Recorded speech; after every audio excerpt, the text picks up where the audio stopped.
গত কয়েকদিনের কনকনে শীতকে উপেক্ষা করে প্রতিদিনই বাড়ছে দর্শনার্থীদের ভিড়। উপচে পড়া ক্রেতা বিক্রেতা আর বিনোদন প্রেমীদের ভিড়েই জানান দিচ্ছে জমে উঠেছে মাসব্যাপী জামদানি এই শিল্পপণ্য মেলা। নতুন প্রজন্মের কাছে দেশীয় জামদানি সম্পর্কে পরিচিতি ও মসলিন খ্যাত ঐতিহ্যবাহী জামদানি শাড়ির বাজার সম্প্রসারণের লক্ষ্যে বরিশালের গৌরনদীতে শুরু হয়েছে মাসব্যাপী জামদানি শিল্পপণ্য মেলা।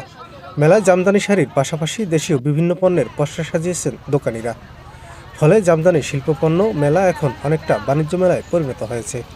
দীর্ঘদিন যাবৎ উৎসবের আমেজ থেকে বঞ্চিত গৌরনদীবাসী যেন প্রাণ ফিরে পেয়েছে মেলার কারণে। গৌরনদীতে এরকম একটা বিনোদনমূলক মেলা বলেন আর মানুষের জমায়েত বলেন কখনোই মানুষ পায়নি। এক হিসেবে বিনোদনহীন এবং প্রতিবন্ধী হিসেবে সবাই বড় হতে যাচ্ছে, কিন্তু এই মেলাটা হওয়াতে আমার মনে হচ্ছে গৌরনদীবাসী, গৌরনদীর জনগণ, আবাল বৃদ্ধা বনিতারা সবাই মনে হচ্ছে একটা নতুন প্রাণ পেয়েছে। Bangladesh Jamdani manufacturers and export অ্যাসোসিয়েশনের আয়োজনে গত 18 ডিসেম্বর থেকে বরিশাল জেলা প্রশাসনের অনুমতি নিয়ে গৌরনদী থানা সংলগ্ন পৌরসভার বালুর মাঠে 60টি স্টল নির্মাণ করে শুরু হয়েছে মাসব্যাপী জামদানি শিল্পপণ্য মেলা।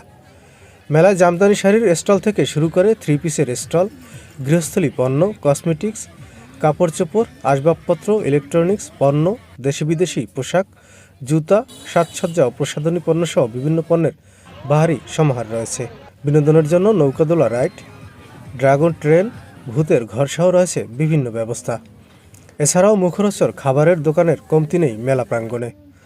তবে সব কিছুর মধ্যে দর্শনার্থীদের সবচেয়ে বেশি নজর কেড়েছে মেলার মধ্যবর্তী স্থানে নির্মিত অস্থায়ী ঝর্ণা। সব মিলিয়ে মেলা শুরুর পর থেকেই কনকনে শীতকে উপেক্ষা করে বরিশাল, গৌরনদী, আগলঝাড়া, কালকিনি, উজিরপুর, কোটালীপাড়া, মুলাদি, বাবুগঞ্জ, বানেরপাড়া সহ বিভিন্ন উপজেলার বিনোদন প্রেমীদের আকর্ষণীয় স্থান হয়ে উঠেছে গৌরনদী জামদানি মেলা প্রাঙ্গণ। মেলায় এসে বেজায় খুশি দর্শনার্থীরা। অনেকদিন ধরে এই জানি যেখানে মেলা হয়, আসা হয় না, আজকেই আসলাম প্রথমবার। তো দেখলাম আইন শৃঙ্খলা বা সব কিছু মিলিয়ে ভালোই, বাচ্চা নিয়ে এসেছি এবং ফ্যামিলি নিয়ে আসছি, ভালোই লাগতেছে আর কি। সার্বিক সব কিছুই ভালোই লাগছে আমার কাছে। ভালো লাগছে। আমি বরিশাল থেকে আসছি, এখানে মেলার কথা শুনে আসছি। এই তো মাত্র ঢুকলাম, দেখবো তারপর কিনবো। হ্যাঁ, অবশ্যই দরকার আছে যে সবাই একসাথে কেনাকাটা, খুব ভালো লাগছে একসাথে। আমিও কিছু কিনতেছি, এখন দেখতেছি।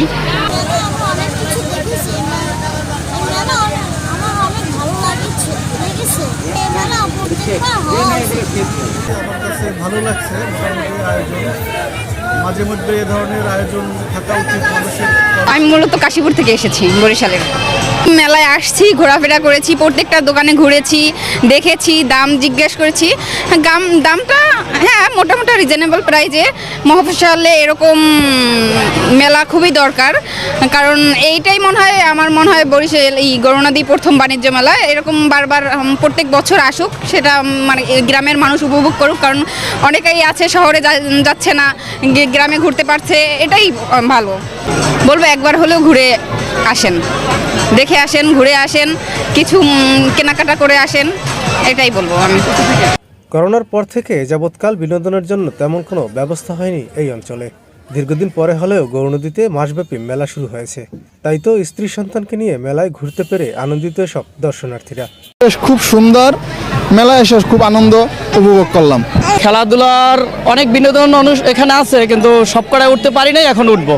দেশের বিভিন্ন প্রান্তে মেলা আয়োজনের অভিজ্ঞতার আলোকে গৌরনদীবাসীকে বিনোদন দেওয়ার জন্যই এই মেলার আয়োজন করা হয়েছে। মেলার আনন্দ যেন পরিবারের সবাই মিলে একসাথে উপভোগ করতে পারে, সেজন্য মেলায় অশ্লীলতার কোনো ছিটেফোঁটাও নেই বলে জানিয়েছেন মেলার এই আয়োজক। ভলান্টিয়ার মাধ্যমে আমরা সবকিছু নিয়ন্ত্রণে রাখি, নিজস্ব বিদ্যুৎ আছে, কোনোরকম কোনো সমস্যা নাই ইনশাল্লাহ। আমি সামাজিক মেলার আয়োজন করেছি, এই জন্য জেলা প্রশাসক মহোদয় এবং ইউনো মহোদয়কে আমি ধন্যবাদ জানাই। গৌরনদী উপজেলা নির্বাহী অফিসার ও পৌর প্রশাসক মোহাম্মদ আবু আবদুল্লাহ খান জানিয়েছেন, 14টি শর্তে বরিশাল জেলা প্রশাসন থেকে জামদানি শিল্পপণ্য মেলার অনুমতি দেওয়া হয়েছে। শর্ত ভঙ্গের অভিযোগ পাওয়া গেলে সাথে সাথে মেলা বন্ধ করে দেওয়া হবে।